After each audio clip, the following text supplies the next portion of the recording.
पूजा पाल पहले अपने परिवार और अपनी सुरक्षा की बात करती थी।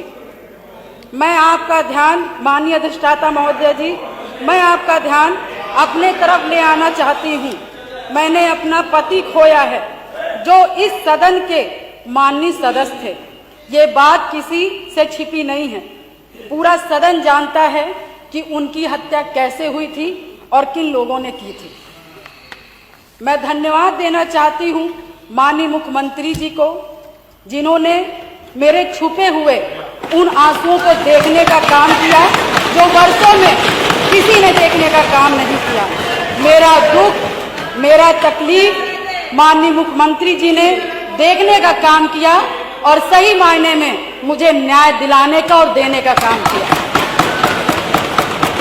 माननीय अधिष्ठाता महोदय जी, मुझ जैसे पता नहीं कितने प्रयागराज में पीड़ित परिवार को माननीय मुख्यमंत्री जी ने ऐसे अपराधियों को दंड दे करके उनको न्याय दिलाने का काम किया है। और कल शायद मेरी प्रयागराज की जनता मुझे सुनेगी तो वो लोग भी माननीय मुख्यमंत्री जी को धन्यवाद देने का काम करेंगे पुनः दोबारा।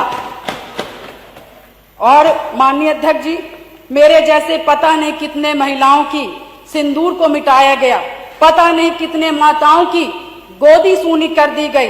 मैं धन्यवाद देना चाहती हूं ऐसे मुख्यमंत्री जी का, जिन्होंने जीरो टॉलरेंस ला करके, पॉलिसी को ला करके, अपना करके अपराध और माफिया अतीक अहमद जैसे अपराधियों को मट्टी में मिलाने का काम।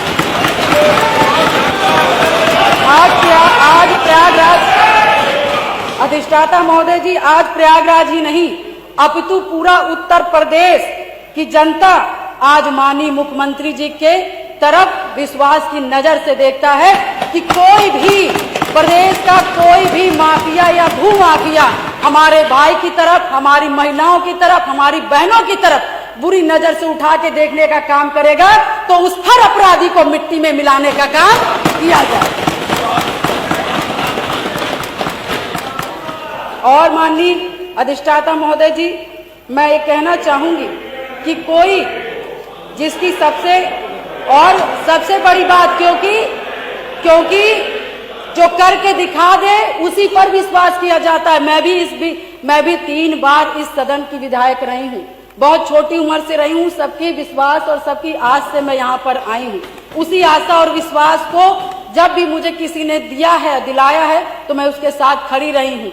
मैं कहना चाहूंगी कि इसकी सबसे बड़ी नजीर प्रयागराज में आपने हत्याकांड में देखा होगा, जिस तरह से जिसमें मेरे पति की हत्या हुई थी और जिस घटना को पूरा प्रदेश जानता है।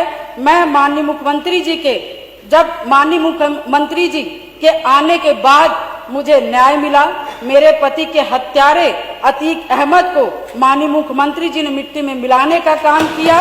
मैं उनके इस जीरो टॉलरेंस की पॉलिसी का समर्थन करती हूँ और मुझे लगता है कि इस बात को मैं नहीं कहना चाहती थी, क्योंकि मैंने आज तक चाहे सदन हो, चाहे सड़क हो और चाहे मेरा घर हो, चाहे परिवार हो, मैं विधायक बनी, मगर मैंने बहुत ही शालीनता से अपना परिवार, अपना समाज और सदन की मैंने हमेशा गरिमा बनाए रखी। मैंने कभी भी किसी का अपमान नहीं किया। मगर मैं विधायक से पहले मैं 9 दिन की ब्याहता थी। मेरी माँ तो 9 दिन की शादी हुई थी और मैं उस ससुराल में मैं विधायक बनने नहीं गई थी। मैं सिर्फ उस घर का रोटी बनाने के लिए गई थी, अपना परिवार बसाने गई थी। मैं विधायक नहीं बनने गई थी। मगर जब मेरे साथ घटना हुआ तो मैंने न्याय के लिए अपना आवाज खोला, अपने अधिकारों को मांगने का काम किया। और जो कि मुझे जिस तरह से मुझे सही लगा, मैंने कभी जनता को अपना परिवार समझा, कभी आप सभी माननीय सदस्य को अपना भाई बंधु समझा और आप ही लोग से, सभी लोग से मुझे ताकत मिली। और मुझे लगता है कि प्रयागराज में जो कोई नहीं सोचता था, मैं मिसाल हूँ उन सभी लोगों का, जो कि मैं बहुत गरीब परिवार से, दोनों ससुराल और मैके दोनों परिवार से, बहुत गरीब परिवार से आती हूँ। ना मेरे पास पैसा था, ना गाड़ी था, ना व्यवस्थाएं थी, ना घर में कोई एक आदमी था।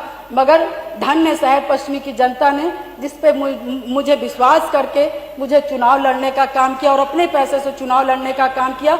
और उन्होंने लड़वाने का काम उसी आस्था विश्वास के साथ सन 2005 से मैं कमर कस के मैंने शायद अपनी नहीं की, अपने पति की, मुझे तो पता ही नहीं था कि कौन क्या है, मगर मैंने जब जाना कि इससे कोई लड़ने के लिए तैयार नहीं इस अतीक ऐसे माफियाओं से, तो मैंने लड़ने की ठानी, क्योंकि मुझे बस एक चीज लगा कि आज मैं डर जाऊंगी जिसके पति की सारेआम हत्या कर दी गई और उसकी डेड बॉडी नहीं दी गई। ऐसे पता नहीं कैसे नॉर्मल इंसान जो छोटे छोटे समाज के लोग होंगे, पता नहीं हजार राजू पाल जी की हत्याएं हो जाएंगी और हम जैसी लड़कियां गूंगी बहरी घर में बैठ जाएंगी। अधिष्ठाता महोदय, मैंने उनकी आवाज मैं सुन करके और मैं अपने लिए लड़ाई नहीं की, पूरे शहर पश्चिमी और पूरे प्रयागराज और पूरे उत्तर प्रदेश की जनता के लिए लड़ने का काम की। और शायद मेरे आराध्य शिव जी को तरस आया होगा जिन्होंने इस तरह की सरकार बनाई और हमारे जो सबको बोलना है जी को मानने वाले हैं, भगवान जी हनुमान जी को मानने वाले हैं, ऐसे मुखिया उत्तर प्रदेश के सरकार के मुख्यमंत्री बने। और शायद मेरी दम घुट रही थी और शायद मुझे दिक्कत हो रही थी और शायद मैं लड़ते लड़ते कहीं ना कहीं अंदर से टूट रही थी, शरीर कमजोर हो रही थी, परेशान हो रही थी। ईश्वर को भी तरस आया और महाराज जी को भी तरस आया और मुझ जैसी महिला को न्याय दिलाने का काम किया, उत्तर प्रदेश की जनता को, मुझ जैसी महिलाओं को न्याय दिलाने का काम किया। अब आप समाप्त कर दीजिए। धन्यवाद।